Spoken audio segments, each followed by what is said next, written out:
Tiit Pääsuke. See pilt, mida te siin praegu näete, on maalitud õlivärvidega lõuendile.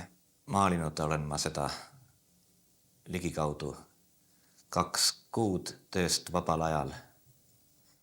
Kust siis ikkagi tuli mul selle pildi maalimise idee?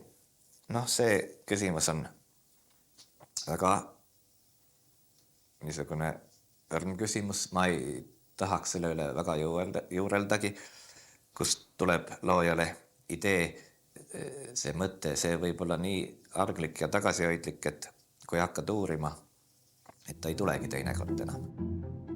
Mis seal imestada, et Pääsukese maalidelt leiab linde, kes on sinna justkui muus eas sattunud, istuvad kellegi peas või viiulil. Ka inimestest ei lenda Pääsuke tuimalt mööda ja portreid maalides hakkavad töödel möllama ja vohama värvid nagu kurgid, mis on saanud raketikütust. Maalimine kui protsess pakub kunstnikule isegi rohkem elamusi kui valmistöö. Maali tegemine pakub rahuldust ja ka palju ängi ja pahameelt. Ma olen väga vähe endaga rahul, tööga väga vähe rahul.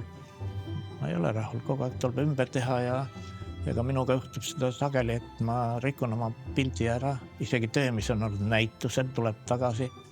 Ma hakkan seda ümber tegema ja lõpuks on ta prügikastis. Lõikan tükkideks ja viskan minema. Ruumi, mis on Pääsukese maalidel, pole olemas kusagil mujal. Ta pole selline kunstnik, kelle pildi vaatad 2 sekundiga ära ja lähed. Tema maali ette võib jääda tundideks. Pääsuke peab väga oluliseks, et töö oleks tunnetuslik, intuitiivne, et pildi sees oleks hing. Kui tõeliselt sul niisugune loominguline palang ja improvisatsioon, siis sa ei kontrolli enam oma iga liigutust ja ükskord vaatad, et näed, mis on juhtunud. Et see on see, aga tegemine on see, kui sa mõõdad, arvestad, nagu mõistusega teed, see on tegemine. Õiges maalis minu vaatevinklist ei tohi seda tegemist näha olla.